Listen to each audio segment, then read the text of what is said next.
Carl, it is the season. We're very close to Christmas, and we thought, what better way than this podcast to do a tradition that no one really likes, but you keep doing it every year, and it just gets tired, but you can't stop doing it, because if you stop doing it, then something feels missing. It's not a tradition anymore. Yeah. That's because we've realized lately all Christmas movies are bad. All bad. And yet people consume them all the time. Watch Elf's the best one, and is it that good?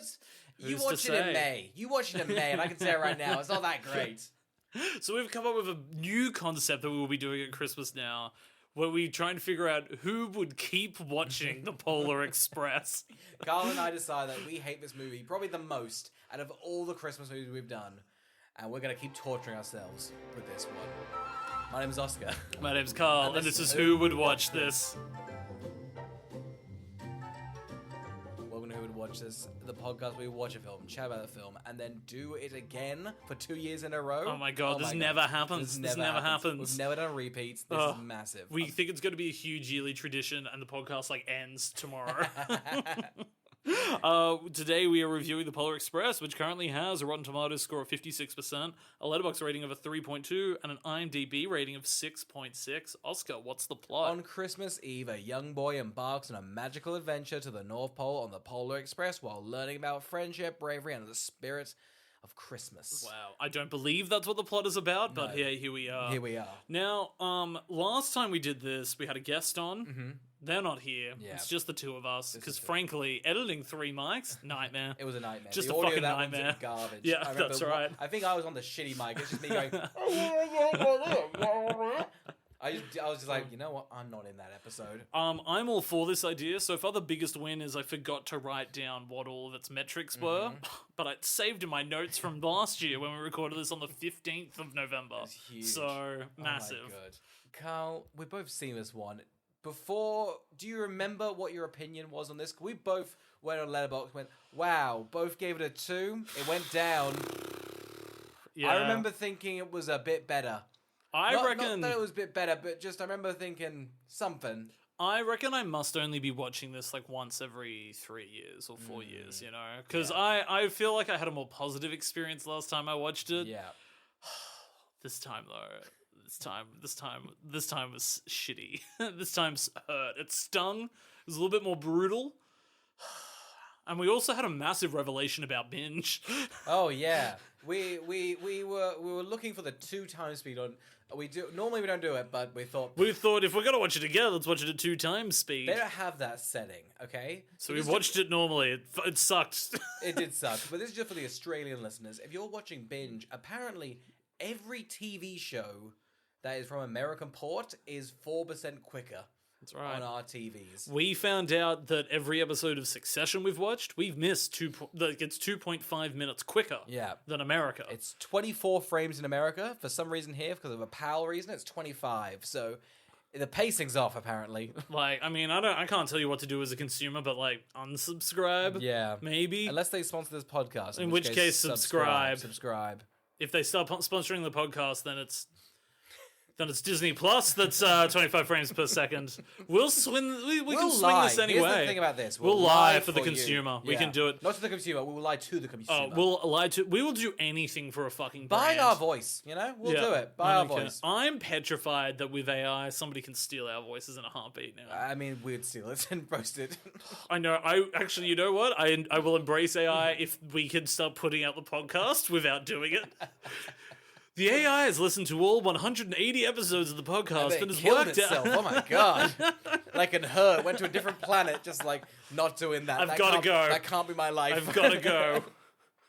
Carl, did we jump straight into the Polar Express? I guess. I hate that we're doing this every year now, but whatever. We've really tied ourselves to it. Carl, here's the setting. A little boy is in a room. Oh, it's the dullest room. You wouldn't believe a child lived here. No, it's like a blank canvas. It's a film from like 2004, but it's like, let's go crazy on this animation. It will never look dated. The room is just like a one bed, like from like a video game, and then he's got a big board of all like conspiracy nut like said ain't real. I got the scoop. He's definitely like a flat earther. Yeah, like it's the conspiracies this is are what running the nuts. 6-year-olds are thinking, you know. Oh, they are. Most 6-year-olds are pretty fucking wowed to find out the Earth is round. But this kid's playing with, like, I don't know, a hubcap? What's the silver thing? I don't know. in the corner? I remember it being a big thing in the film, and then it didn't come. Remember back being up. a big thing? I remember we must have talked about the hubcap because I remember talking about it for a while. We probably did. I could cross-reference notes, but I won't. I won't. It's a boring room, and I do love he looks around the room because I think he knows he's in the Polar Express. Goes, come on, there's got to be another plot here somewhere. He knows his parents don't love him. You reckon they've told this kid to improv? They're like, use the objects around you. I'm on a green screen. Use it. My name is Zemeckis. Now use it. He finally falls asleep for 20 minutes, wakes back up. This loud-ass fucking train wakes him up. It's funny watching it a second time, like in such a quick succession of a year. Yeah. Because I there's definitely things in this movie I've only noticed for the first time now. Yeah. One of them is the sound design is nuts. Yeah. It's so loud. It was deafening when the train arrives for this kid. They were like, we need the train to feel big. And they were like, do you want to just turn the volume up? He's like, yeah, we're going to just turn that fucking volume up. They were like, go and record a real goddamn train. Put the mic next to the wheels and then turn that up. We want the kids to feel like a train's about to crash into their goddamn living room. You know, like with the first ever movie when his train came crashing through, Robert Zemeckis was like, I want kids to fear trains. I want them to shit themselves. He saw Thomas the Train Engine and said, villain. Villain. The Fat Controller is a hero. I'm glad we're on the same page there. Thomas is a goddamn villain. He's spiteful, he's a bit cheeky, and he's always bullying Percy. I gotta tell you right now, Thomas the Train Engine is just fucking, it's a clique. You know? What? It's just cliques.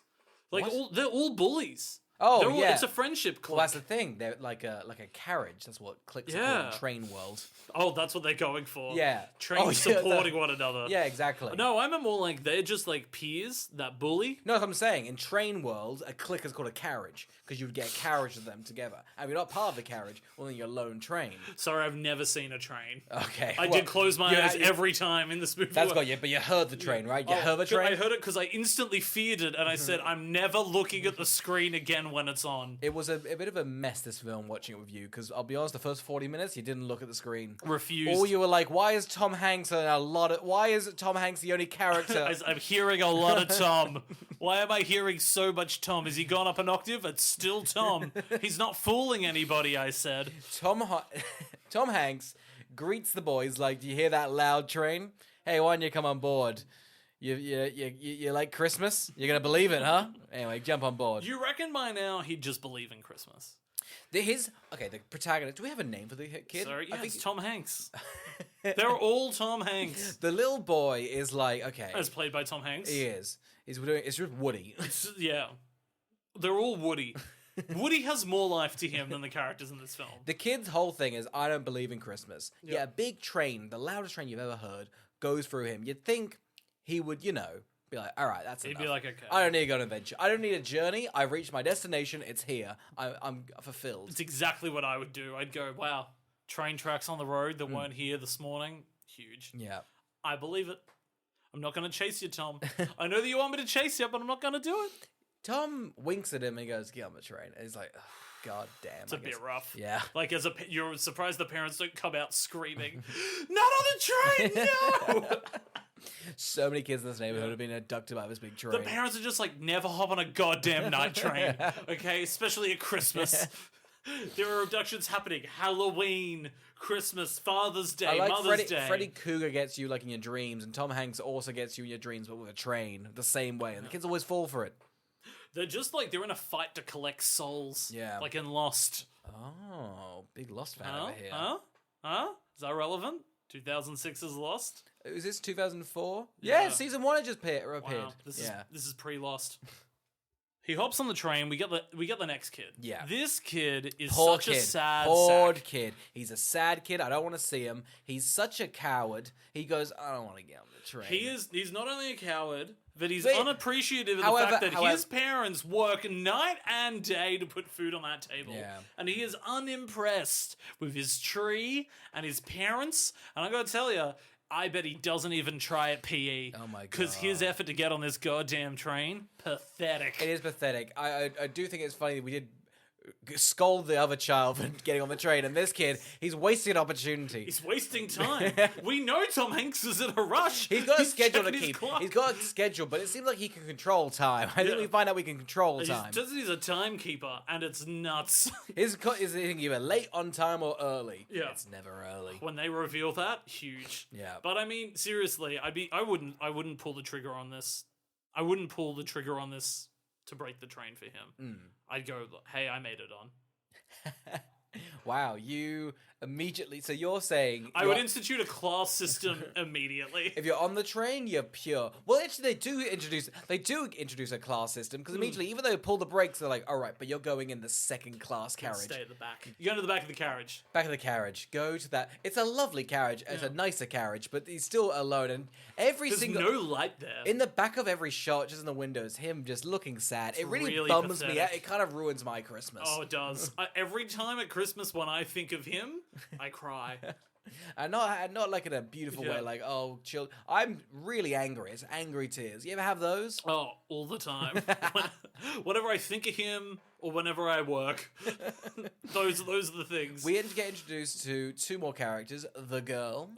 This is the other thing. I constantly forget the characters that are in this film. Yeah. So when they reappear, I am devastated that they exist. This Poindexter dickhead of a train nerd is the most insufferable character ever committed to film. He's like a Jar Jar Binks on steroids. He's just whining. Come on, girl. Well, I'm gonna go on the train. Oh, you nail him.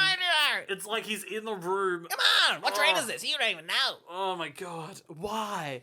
Why would they have a character like this? I don't know. I think it's pretty messy because so far Tom Hanks has given them all a golden ticket. Yeah. And he's given them two letters, so everyone's got like a L or a La or a B. And you kind of think, well, that's going to pay off.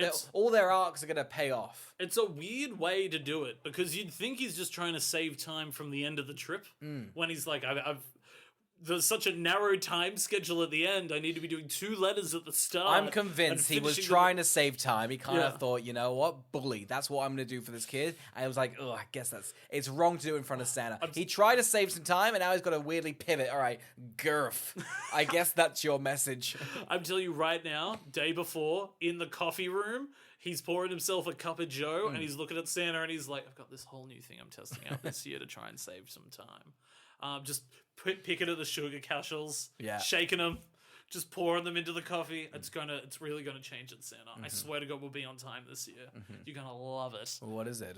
Tell me, Hanks. Okay, so you know how at the end of the trip, I have to write some letters in a ticket. Yeah, their message that they learned over the course of the journey. I'm gonna do a few letters at the start. Okay. Well, now, hang on. What letters? The first couple of letters? Yeah, just like the first two. Wait. How do you know what the kids' message are going to learn? So it's just good. I've taken improv classes. I've taken some writing classes. I've gotten really good at stamping. I don't fucking believe you. You know how we used to just rip the ticket in half? Listen, as Santa, I'm kind of a god. I'm all seeing, so I know what the kids are going to... Okay, this Poindexter is going to be on the kid. What are you going to give him? Maybe like an L and an E? Okay, well, guess what? He sacrifices himself. Leonard. Fuck, okay, that is quick as that. Now, I can do others. That's great. Now, if you are fucking late, though, this is ideas out the window. Sorry, no, it's going to save time. There's so many ways you could go with L and E. Lesbian. Don't a lot of them get L and E? I swear I got a few of them get L and E. It's pretty easy. In Scrabble, it's a good... I'm going to give them all L and E, and I've got a thesaurus in my back pocket. Time saving. He does this for all the kids. The kids are sat down. Things are going all right. And now we're like, you know what? It's been pretty quiet since that train. How about... Is this a musical? No, it's an assault. Yeah. That's what this scene is. It's an assault on the eyes and ears. How dare they even consider calling it a musical? Oh, God, they do a hot chocolate song. You know it. I'm convinced Tom Hanks and Robert Zemeckis were in the coffee room making hot chocolate. Said, you know what I'm going to do to save time this year? Make a song. You know what Santa was also saying? He was tapping his shoulder, going, you know what room this is? Not the goddamn hot chocolate room. That's what for sure. It's the coffee room. So you put down that piping hot chocolate and get some hot Joe, huh? Zemeckis went, that gives me an idea. He stroked his long white beard. That's right, Zemeckis is Santa now. Oh my god, it's huge. It'd be great if Zemeckis is also played by Tom Hanks, and also there's a hobo on set causing a muck. Apparently, the hobo on set was having a blast. They haven't had 3 meals in a day in a long time. Oh, the craft table was nuts. Oh, the craft empty all the time. It was in this little sack. His little, what's that called? That hobo sack? What, With the little stick. It's like a handkerchief and stick. I know what it's made of. I know what it comprises No, of. it's called that. It's called a handkerchief and It's stick. called a handkerchief. Look it up. Maybe it's a staph or a staph infection. Oh, a bindle. Aren't you happy? Yeah. Are we the? Are we learning? Are we learning? Wow. Oh my god. Okay. The listeners don't give us anywhere near enough There you credit. go, guys. There's a little hobo handkerchief and stick. It's called a bindle. So, jot that down in your little journal. Yeah. It's Hobo PC. No, but I feel like this movie calls him hobo. This guy's definitely a hobo. This is the embodiment of what a hobo is. Oh, exactly. Old 60s It was hobo. 2004. They didn't know, you know? So, at the moment, we're not really happy with any of our characters. No one's I'm really sick of good. them. And our protagonist, so far, has almost been the best. At the moment, right now, he ruins it. The girl goes to give a hot chocolate to the small child who's a bit of a loser. With this hot chocolate sequence, this left such an impact on you last year. Yeah. You have hot chocolated this song all year long. Oh, yeah. Anytime there's a silence. A small lull, I'm jumping into a hot, yeah, we got it. And it just lands. You're laughing right now. It's a great one to do. You embody it, face and soul. I did, and then I saw like a couple of weeks ago. You can go to like a live. I saw it on TikTok, and I just went, man, that's hell. There's a place that does like a hot chocolate, like someone dances and they serve hot chocolate to you. I think it'd be a nightmare. And I bet it's sold out all the time. My dream is to get you a ticket to that and have nobody else show up.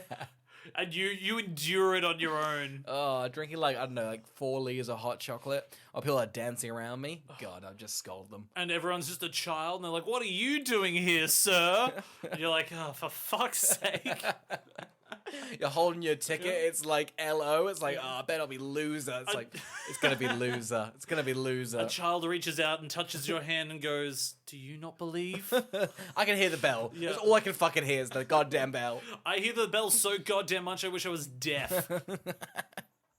Anyway, so finally... You also, on top of this, you got up and left.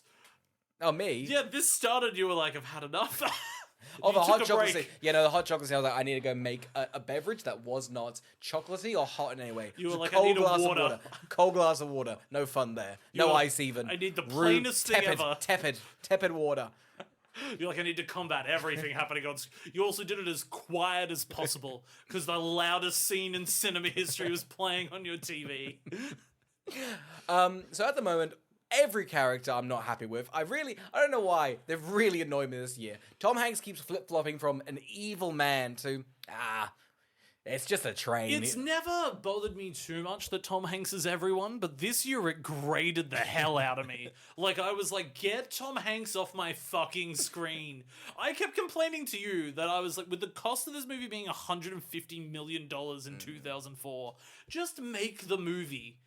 You could have made the movie. Don't even bother with the motion capture. Just make this movie. Surely Tom Hanks, a train, and some ice didn't cost that much. Surely not. I consider it being cheaper. Yeah. The only thing is, it just feels like Robert Zemeckis' trajectory is just trying to make a movie only with Tom Hanks more and more. Yes. Castaway, it was just him on an island. And He was said, annoyed the plane at the start was a thing. He's like, man, if only that stewardess could have been Tom Hanks, that would have been a much better film. It's like this movie would have been shot in fucking hours if everybody was played by Tom Hanks. God, what if Tom Hanks did The Walk or The Witches? God, Tom Hanks could be everyone and everything at every point in He'd be time. the DeLorean, he could be Doc, he could be Marty, Biff. Man, that's a good film. Tom Hanks jumping into Tom Hanks, going 88 miles down to Tom Hanks. Oh my god. Then lightning strikes Tom Hanks. Oh my god, that's a better film. He then watched The Terminal and he just went, he can't do it all. Well, Catherine Zeta-Jones is the heart and the He soul. was like, let's get Catherine Zeta-Jones. She could play everybody in my new film. And Tucci could be there as well. Catherine Zeta, can you do Pinocchio? Tom Hanks is in that. Oh, he is! Man, Tom Hanks and must just love him, huh? Sorry, they must have a ball on set. Yeah. You reckon? I mean, maybe in this one. Was this mocap? Was this like... Yeah. Gotcha. Tom Hanks is just improving in a green It's suit. crazy it's mocap and most actors stand pretty still. Oh yeah, they It's not good mocap. They're They're constantly like, on we a can nail mark. the mouth. We can nail. What do we think would happen if you put your fingers in one of these mocaps' mouth? You know, what's the texture of that mouth? You know, I don't think it'd be pleasant. Did you like get a good look You at know, the it'd mouth? be like rubbery and yeah, and just kind yeah. of, but moist and wet. But Yeah. you don't know where it's from. like it's half living. Yeah, definitely. Yeah. It's kind of like an awful shot. The interior of their bodies look they're at the beginning of decay. Yeah. Like, They've been like taxidermied, but not well. yeah, not Yeah. well. Like, definitely, there's a little bit of them still breathing. Like It's like Five Nights at Freddy's. They've they've jumped in the animatronic suits and they've been made to do hot chocolate. They look fresh from the morgue. Yeah. That's where they are. Oh yeah. Bunch of kids dead from the morgue. Yeah, It's absolutely. a good movie though. Robert Zemeckis knows how to do it. Oh my god, Robert Zemeckis would nail a morgue. So as I said, every character's annoying. This protagonist of ours is like, hey, that girl's walking over there. Don't worry, her ticket is safe on this seat. She's left it there for a reason. Yeah. I'm not going to intrude, and I'm going to sit here and look forward. He does not do that. He runs over, goes, your ticket trips. The ticket goes flying. This it goes on. This is insufferable. This is most of the fucking film. Most of the film, I don't know what story or script they had, but they must have been like, genuinely, 30 minutes of this film is just, like camera moving a lot. You know, it's either the train or this ticket. I'm pretty sure we follow the wolves are half the movie. It's long. This ticket goes You no can tell that they adventure. were like, Tom, could you be a ticket and some wolves? And he was like, I'll give it a shot. He does And then nail I guess nailed it. He did nail the You wolves. guess he nailed it. Yeah, well, he's a star. 2 Oscars under his belt. It's why we see like the creation of existence through the POV of this ticket. That's what it feels like. It does. It feels like the ticket takes off and then it's just like, and from the beginning of time. But then it goes back and it's back, nothing Oh, changes. thank God the ticket's right here. Doesn't it feel like nothing changed? Nothing changed. Nothing mattered. It didn't even... It goes no adventure. Was it a spectacle? When people saw this for the first time, they said, oh, thank God he's being indulgent, because this is what's good about this. I guess it's indulgent, but God, on our little It's TV, so it did not work. indulgent. It didn't work. It's disgustingly indulgent. Yeah. It's dripping in That indulgence. ticket's like sucking itself off. It's pretty indulgent. It releases just its own farts and sniffs them. That's how goddamn indulgent this ticket is. Because the girl comes back and Yes. doesn't have a ticket, Yeah.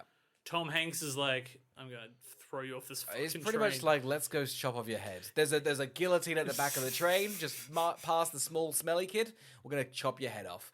That's the punishment for losing my little... I put those little words in. I didn't keep a log of the letters, so there's no time saving here. We'll have to kill you. He's like, oh, you lose your ticket? Spoilers, I was going to write an LE into it. Remember that when it comes to the... This is why he needs the ticket. He's like, no, we're trying to save time this year. I need to punch holes in the ticket He now. needed that. He needed that now. I mean, in fairness, 90% of the kids are LE, so he probably could have... They're all LE. He could have winged it, but, you know. Anyway, so this girl's going to die, and now the kid... Tom Hanks gives a look that is so sinister. So sinister. He closes the door on the kid and is like, I know what to do with her. Yeah. And it's like, oh, no. It's a Christmas movie, man. You're really ruining the vibe. It does feel like they're going to make a sacrifice, like in Midsummer. This whole thing feels like a Wicker Man's Midsummer For situation. sure it does. Yeah, they're like, we're going to round up a bunch of kids, we'll see who's the most worthy, and then whoever is, we slit their throats for the first present. They get the first gift of Christmas, which is them to the elves. They throw them and they devour them. It's a good film. Now the boy goes, right, I gotta save that girl. She goes to the top of the train. Yeah. Who does he find there? He finds a hobo, Yeah. played by Tom Hanks. Yeah. He's baking some meth. Yeah. Like, he's getting his Black kicks tar in. heroin. Black Yeah, tar heroin. absolutely. He's like, kid, you want a little bit of this? The rest of the movie's going to be a lot more fun if you have a cup. Put my sock in it for goodwill. It's a filter. We learned that, again, the film keeps going, all right, we're going to figure out the message. We're 30 minutes in. All right, I think the message is seeing is believe. No, not seeing is believe.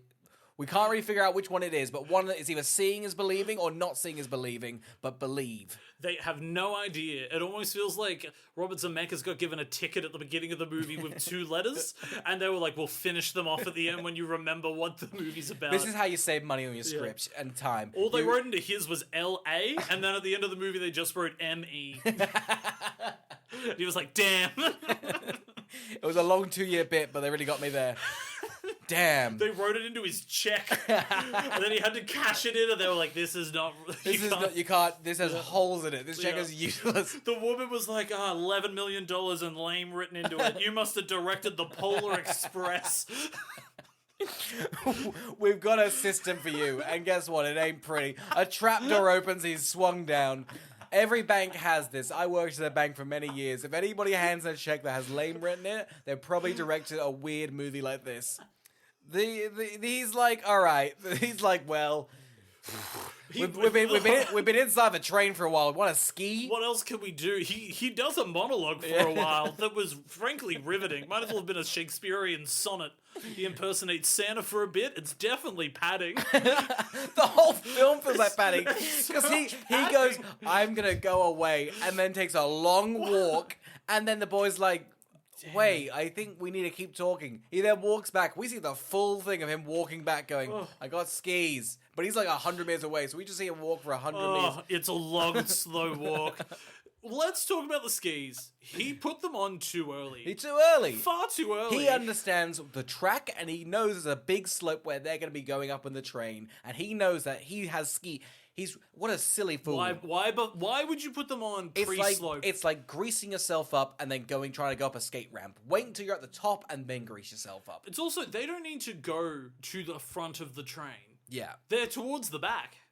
I don't know what his plan is. Just go down the back. Yeah, no, 100%. Get back down. They're running out of time to get to the tunnel. Yeah, but you're at the back of the train. Back of the train, just go back down. You got up through the back. There's a ladder and everything. I think they just want to go, do you want to have a little ski sesh? And I guess it look again.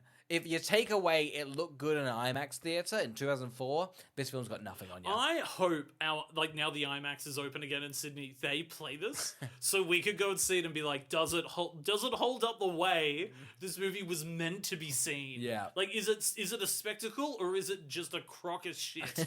Like. Anyway, the hobo's like, all right, we're just gonna go straight down here. At the end, you jump and you narrowly avoid this tunnel. It's gonna kill you. You need to jump into the softest element known to man, coal. It'll break your fall and your neck. The coal always breaks the fall. Don't worry. Don't you worry.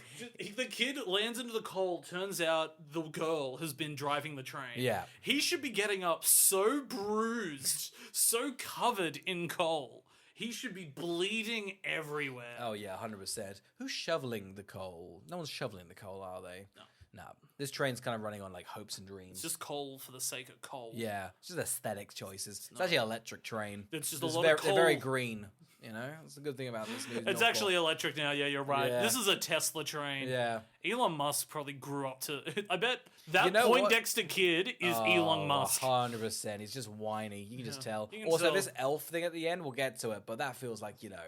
Oh, that's... Feels like a bit of dictatorship. He took notes. Poindexter took notes. He's like, okay, so what you want to get is like a lot of people, no rights. They're going to be working 364 days a year. And then at the end, you know, just getting back to work. At the beginning of the movie, Elon Musk looked at that kid and he said, that's me. And at the end of the movie, Jeff Bezos looked at the way the North Pole was being run and said, that's the efficiency of Amazon. We need to overtake Santa.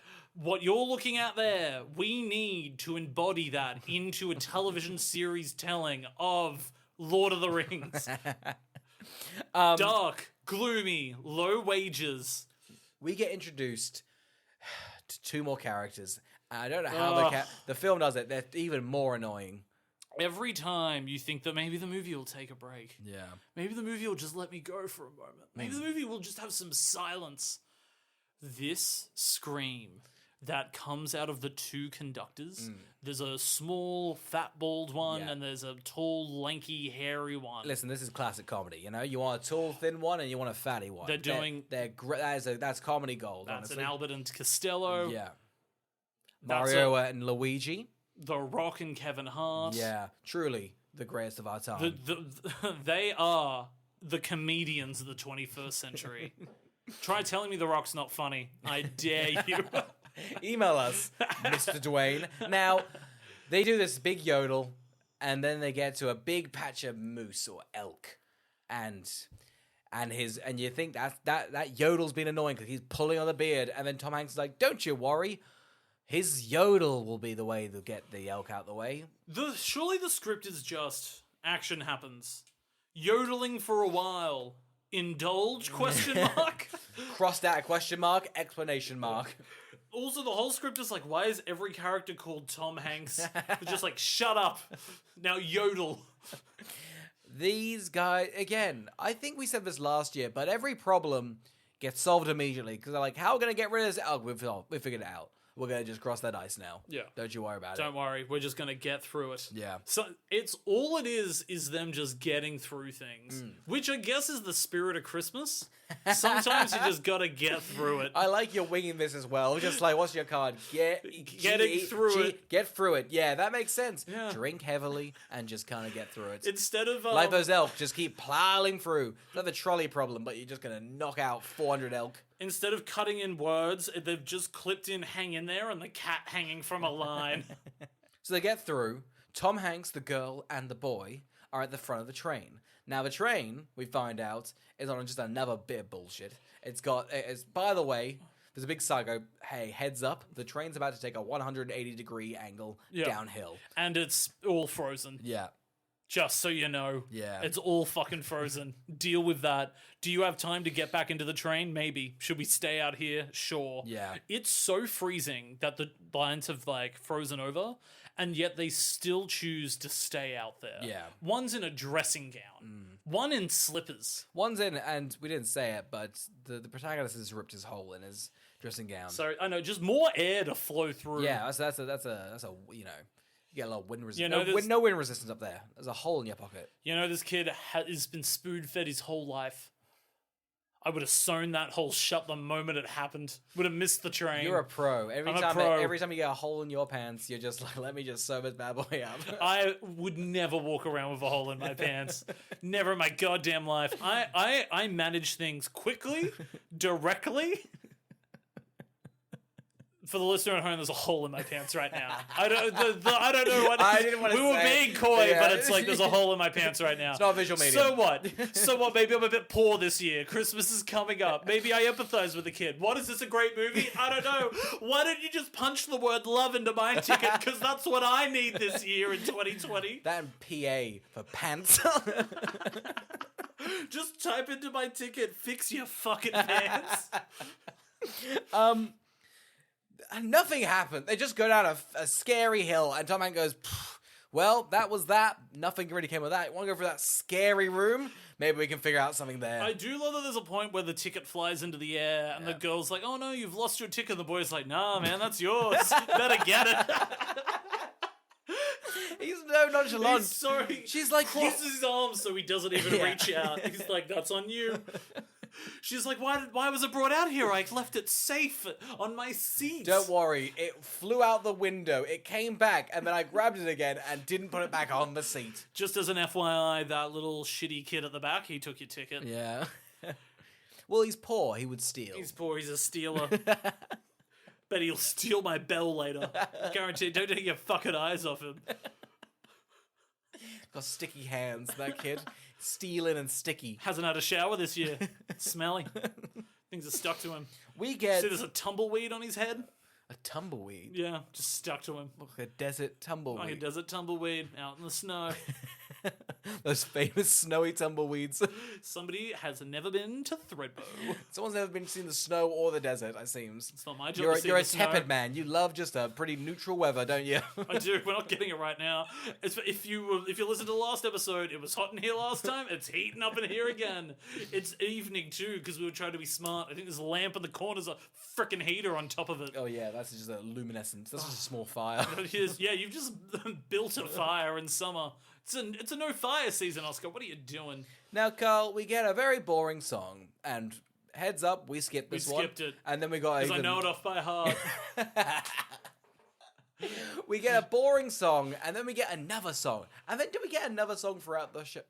No. There's 3 songs. There's not another There's song. a hot chocolate, a boring song, and then just Welcome to the North Pole. Swell. Yeah. There's just a swell. It's very swell-esque, isn't It's really nonsense. Like, it's crazy. You just feel the padding. While somebody invested $150 million in this, the script would have been, conservatively, 40 pages. Might as well be a Netflix special. Just see how much it made. Like 300? Yeah, How much did it make? 316. And how much did it cost? 165 million. 165 million? Yeah. This is the best song they could write? Yeah. Who wrote these songs, do you reckon? We'll probably cut this, but Probably Alan Silvestri, I guess. I don't know. Oh no, he just does music. we'll come back to it. Anyway. Carl, we're at the North Pole. This is huge. We're at the middle point of the movie. Not much has happened, and now the film goes, hey, guess what? More nothing. I always thought it took longer to get to the North Pole. When we were like, how far in are we? And we were halfway. Yeah. Wow. I think the film freaks out. We thought this was the third act. Yeah. Right, we're gonna have. How do we keep them on this train There's for an gonna hour? be a lot of scenes where we're gonna just. It's crazy. They all get off the train, and then the three kids, the loser, the girl, and the protagonist go, "Should we get back on the train?" And they do, and then they go down, and then there's another wacky adventure. I love that they're like, but what about that kid? Is he not coming? And Tom Hanks is like, I don't care if he comes. How do you stop bullying I got him? you here. I'm a train conductor. You're at your final destination. I don't mind if you die now. We stopped the train for him. He's shown no respect the entire trip, and now he won't get off. No, I won't do anything for him. If you want to waste your goddamn time with him, you can. Here, as a heads up, I was going to write loser on his ticket. I think most of these kids should get losers. I mean, they are losers. Only one person gets a present. The rest are just here to watch, I guess. They had 1,000 elves, and they had to get 4 kids to watch to finish it off. Weird. Is it like a Charlie and the Chocolate Factory How do you thing? reckon they pick the kids? I think just the one that annoyed them the least.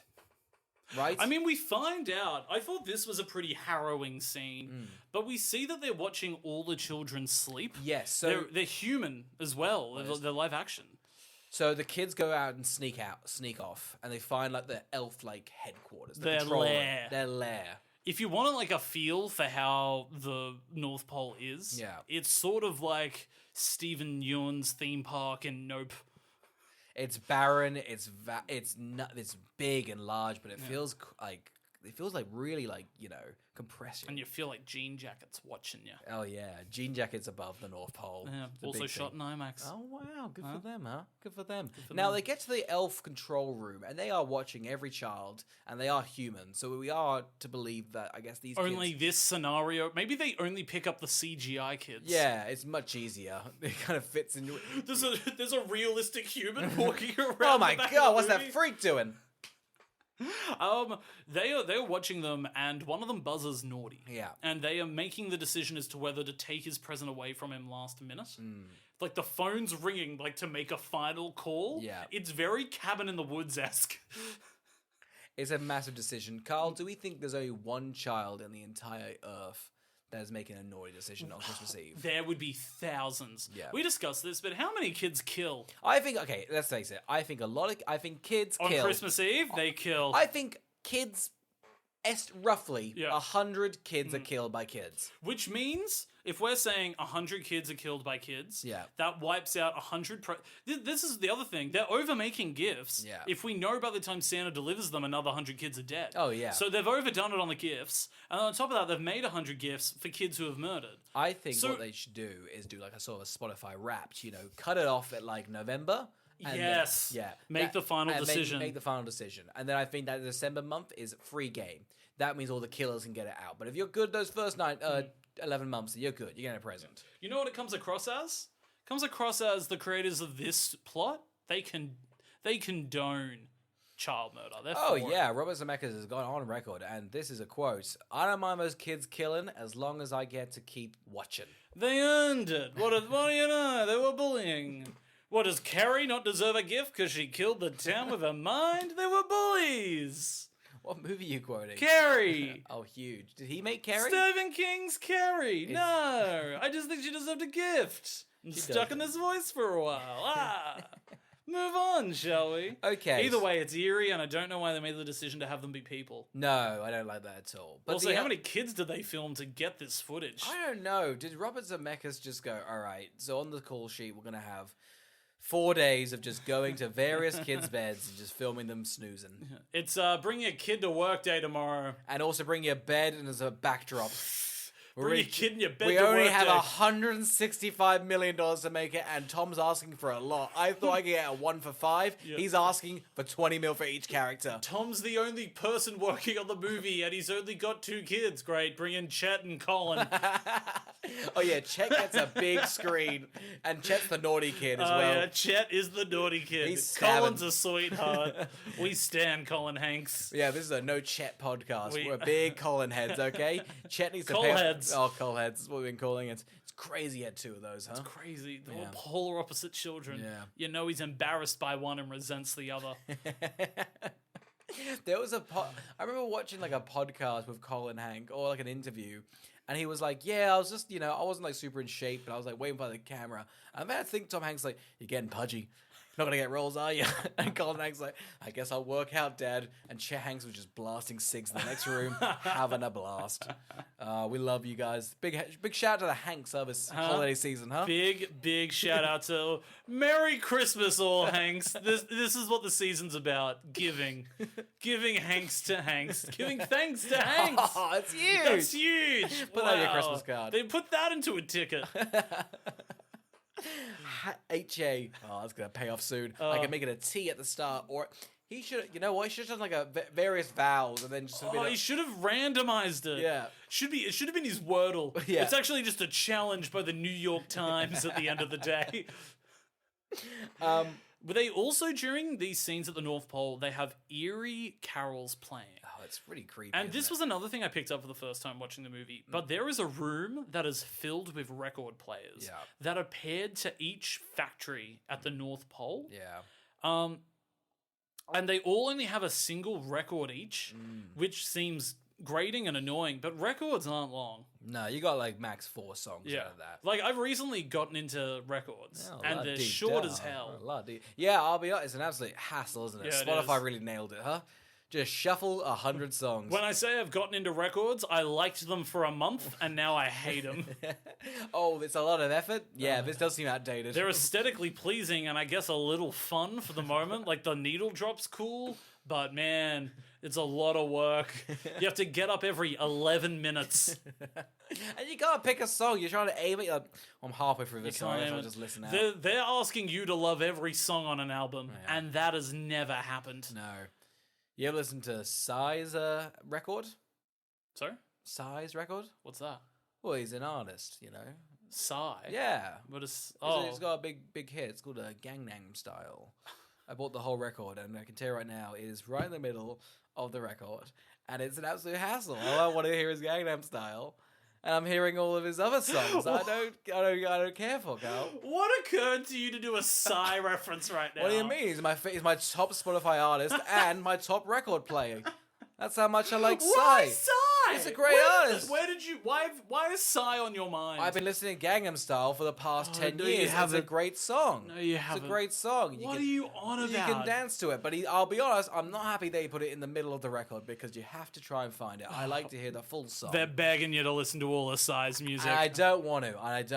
You know? You know what it does? Yeah. Makes you sigh. Oh, yeah. See, us Psy heads don't love that joke, okay? Kind of sick of it. You sighers. Yeah, Yeah. We're messiahs. Yeah, okay? I know Psy's you our are Messiah. You're yeah. just followers to your Messiah. Yeah, we're in agreement in that. We love Psy, okay? Okay. Now, anyway, the elves are just a bit creepy. The elves... Write in if you liked that Psy joke. Well, okay, we did, so I don't know. Contact us at www... No, what do we ask? You do it. www.podcast@gmail.com. Hey, you Psy heads out there, message in, huh? That was Do great. you remember that Psy exists? Because my mind's blown. I forgot Gangnam Style was even a thing. That's crazy. What do you listen to? What music do you even listen to? I don't know, just a half a record. They bumble around the back alley of the North Pole for about 30 minutes.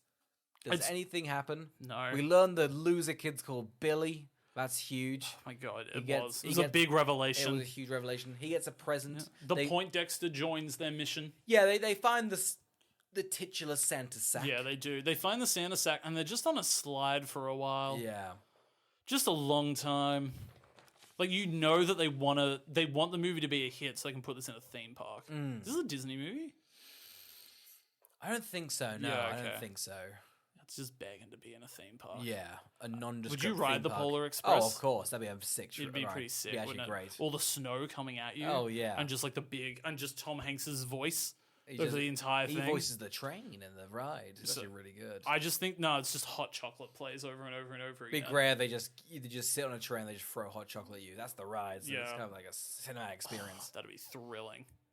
So the giant Santa sack is heading for the tree. Yes. They're still using blimp technology.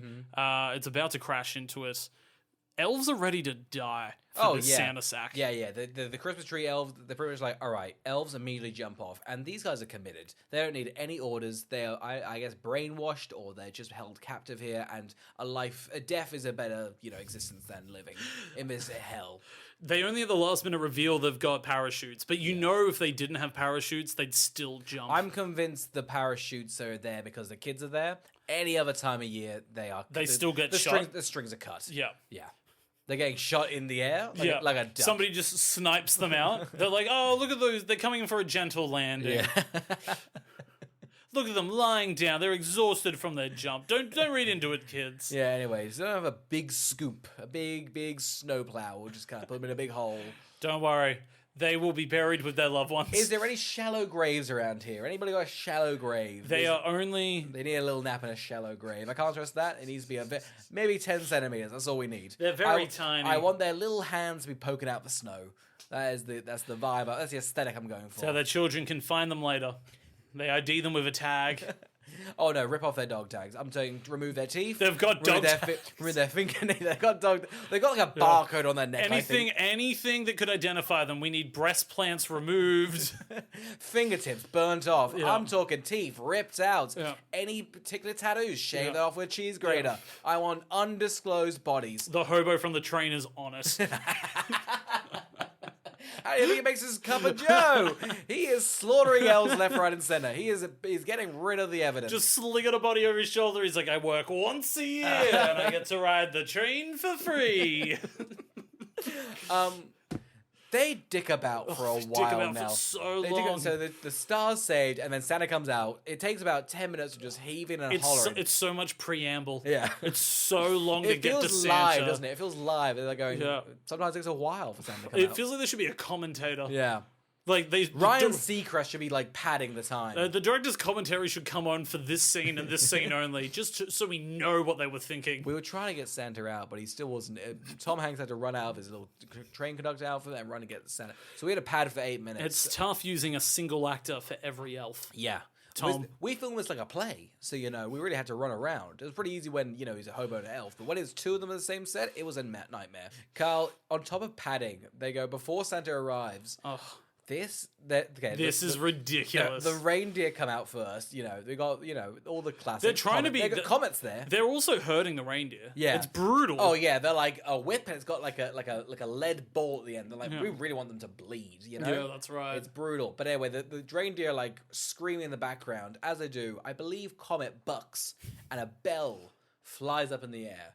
Carl, give me a rough estimate. How long does this shot go for? With the bells flying up, rolls in the ice, and goes to his feet. Maybe half an hour. Yeah, I think so. Maybe the entire length of the spin-off Better Call Saul. It feels like I like he said Saul. I feel like it's just a lot of bell for a while, especially because the bell's not making any sound because he doesn't believe, and Santa Claus is coming to town is playing slower and slower. It's demonic, isn't it? It's pretty creepy. I thought I was going insane. I thought, this can't be it. This can't be the last 30 minutes of the film, this bell. And it pretty much was. It was. So then Santa picks up, goes right there's the bell, and then it cuts the credits.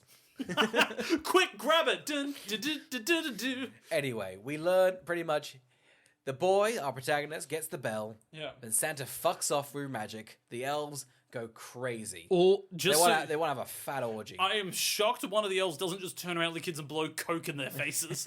Like, you ready to get fucked up today, See all kids? this white stuff? It ain't snow, it's blow, kids. Jump on and do his angels. That's right, it's angel dust. We've got coke at the back. We've got acid at the front. Everybody get it. We got this little fucker over here singing. See that bell? Full MDMA. Yeah. It is full Wolf of Wall Street. When Santa's away, the elves will play.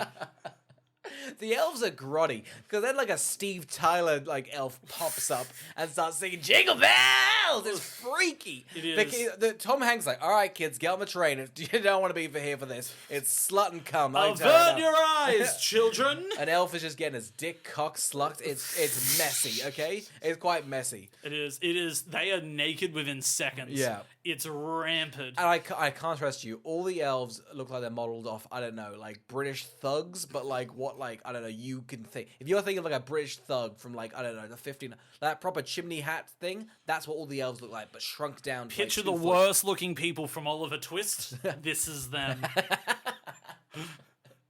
It's all of them. It's all of them. If you look at like a chimney sweep that's aged to 50 and then shrunk down an elf size, that's what you're imagining. The kids get back on the train and then Tom Hanks goes, oh shit, those goddamn letters. Oh, fuck. We were late and I didn't save any time. Sam's gonna be furious. And to be perfectly honest, the improv skills have not paired out well. I only went to one class. We only learned about setup. I set up the improv, but I didn't pay it off. I thought I was going to get to way more. All of my partners were terrible.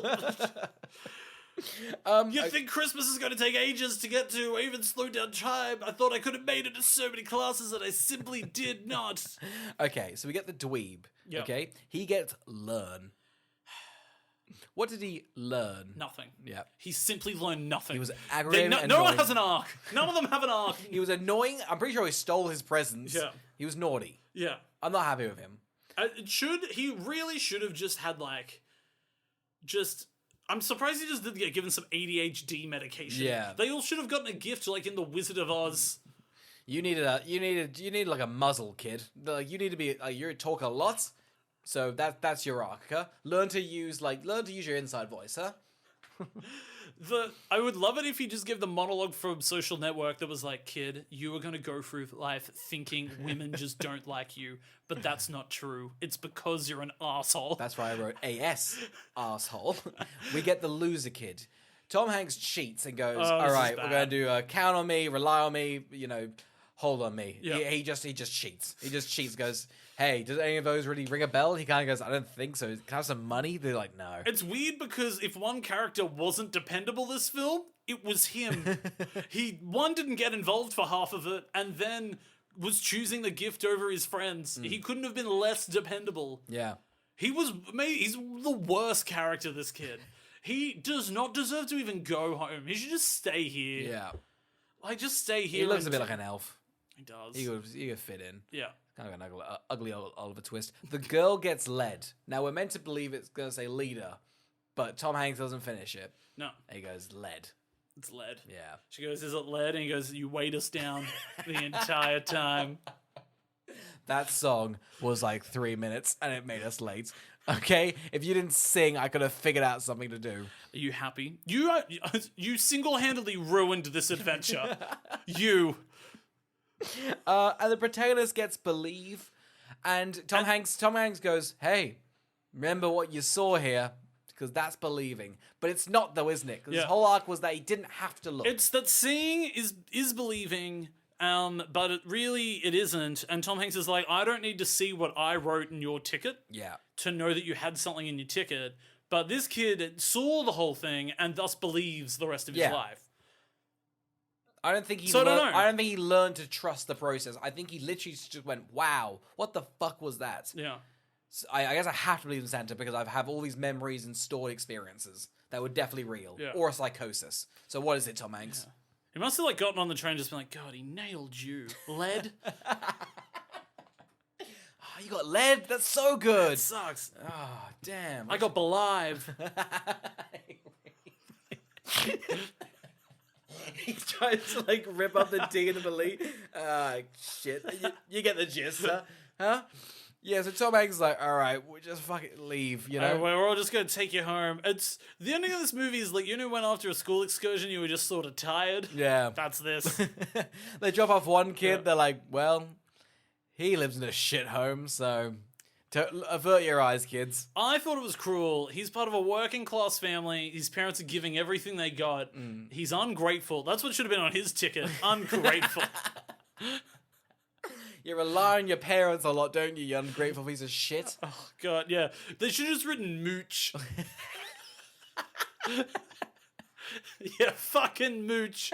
I would have loved it if he got home and the parents would wake up in the morning and they were like, you had so many chores to do last night, you're telling us you went on a train to the North Pole? Fuck off. What's your golden ticket say? Mooch? Yeah, you Yeah, were. You yeah, were. you are a Yeah, goddamn Mooch. This could have been your ticket to college, and you ruined This it. is solid gold. Why'd you let him rip it out? The dad's biting on the ticket. Ah. I love the word mooch. That's such a funny word. I forget that's a way you can call someone. A mooch. Oh, and at Christmas time, it's so good. Oh, because you know he's mooching off his fucking parents. He doesn't do anything for them. He's a lazy piece of shit. He's lazy. We're back with our protagonist. Tom Hanks winks at him, smacks him on the bum, goes, right, get up there. Get out of here, toots. Thanks for the wild time in the North Pole. He loses his bell. I forgot about that. He gives a saddest look like, oh, not my bell. Yeah. Oh, my goddamn bell. His pathetic face when they were like, let's see the bell. The first present of Christmas of 2004. What did you get? And his little fingers go through the jacket. I was like, L. They should have just had an L and no E on his ticket. He keeps fingering in his pocket like maybe He's he'll, like, oh, maybe maybe it'll he'll come get through. it back. That Poindexter kid's just shaking his head like, you lost that bell, didn't you? that bell's gone forever. Oh, he goes upstairs. He's miserable. He tears down his like conspiracy theories. He's like, you know what? I'm gonna get into hard drugs. He wakes up in the morning and Santa's just like, hey, you left your bell behind. Yeah. Worst gift ever. They spent $1 billion on that experience of getting into the North Pole, and you know they cheap out on the present every year. This would have been me. It's PlayStation. Here's a bell. Yeah. Do you know how much the hot chocolate dances cost? They're like $4,000 each time. Okay. We're giving you a bell. We're cheaping out on the presents. It's made with Belgium chocolate. How expensive do you? It's all lint. We're in the North Pole. They're in Switzerland. How are we to get that hut? We had to build a train track there. Do you realize we ruined the economy by shutting down all their roads there? Do you know? And we're not allowed back in Switzerland. We had to buy all the chocolate the one time. It's expired. That's gross chocolate. I wouldn't drink it. It's like 8 years old. Sludge. Yeah. And then it ends on, I never forgot that ringing. Yeah. And that's haunting. It's quite haunting. It's like that bell every day rings in my ear. Like I can't get it out of my mind, and I really want to end it here, huh? This one experience ruined my life forever, and I've got a little product that embodies it completely, and I'll never be able to fix it. Carl, who would watch The Polar Express? I remember thinking this movie was better. I remember thinking it was better, yeah. This More was a tolerable. harsh watch. Yeah. I'm going to tell you right now, I don't want to watch it every year. This is the last one. I think we're forcing it. I think we have to force it. I'm not happy about it. I get more angry each year. I would love to know who's watching it every year. I think you're right. It has to be every 5 years, so you have to kind of like, forget it. There is a very sweeping, explosive quality to it sometimes that, like, it feels expensive or it feels like a movie occasionally. Yeah. And I think if you forget about those moments once every couple of years, I'm sure there's a slight bit of magic for you. Yeah. But if this is a consistent watch for you, what's your taste in film? I don't know. Yeah, again, we've been chatting about it because I think we watched a lot of Christmas movies. We watched a lot of Christmas movies this year. But it's crazy the effect that Christmas movies have Yeah. on you. Like, it's nuts how it can really make any pretty crap film into, like... It's it's just Stockholm Syndrome, really. Yeah, it is. You get stuck in it. You're like, you know what? I do watch this every year. And Yeah. an awful little tradition. Like, people are watching it because you sent me that clip of the, like, experience with the hot chocolate, and it's sold out. Yeah, it's crazy, right? Like- People love this film. Yeah. And I simply don't get it. So who would watch it? People who are naive. Yeah. If you're not very brave, I believe this is the film for you. If you two weigh down a team, It's nice to see a character on screen that you can relate to. If you go, wow, she got everything she wanted and she didn't have to do much and she still weighed down the team, this is for you. It's for people that are lagging behind her. And if you're a bit of a Poindexter and if you're a bit poor, and I guess if you always have those holes in your pocket, oh, you love this film. You're always holy, aren't you? That's what it's for. It is for the people who would never have a movie made about them. It's for awful, awful children and awful human beings. It's for losers from the wrong side of the tracks. It's for kids who don't believe. It's for people that weigh down a team. It's for know-it-alls. That's who it's for. Yeah. That's who this movie's for. It's for the outsiders, you know? It is. Yeah. It's for people who are simply looking in. We are inside. Why would we watch the Wow. filth? I think we're great. You know, we Wow. nailed this. It's so good to get to an end of a movie and be like, wow, I'm above this. I'm in such clarity. Is it cooler in here? Because I just reached in a piece. That's where I'm at on this. Robert's done it again. Yeah. Wow, this is a 10 out of 10 film, huh? Good for them. This is incredible. Wow. Christmas is saved. Yeah. Damn. Carl, next week is Christmas. So guess what? Check under your presents tree because we're not going to be recording. However, and the New Year's we'll be doing the Who Would Watch This Awards You're going to love it. for 2023. The Wood Awards are back and they're bigger than ever. We are going to look through all our films. We're already making the categories now. It's been a fantastic year. Why would you lie to the listener? We have spent zero time with it. Why would you lie to their Carl, face? we've spent all year. We've been writing them down. We've been planning it out. We've looked through all the catalog 8 times, and we've picked our best of the best. This is an episode you can't miss. That's how good it is, and we haven't even recorded it yet. I just know the prep work that we will maybe do is so phenomenal that simply it couldn't let down. This is the episode we recommend you make people listen to over Christmas. It's one that you need full explanation of every other episode, but it's a great jumping in point, you know? It is a Lynchian experience. You'll be confused, and I guess you'll clap at the end, but you won't know why. You'll be wooed, you'll be moved, you'll be wined, you'll be dined. Thank you for listening. Have a Merry Christmas.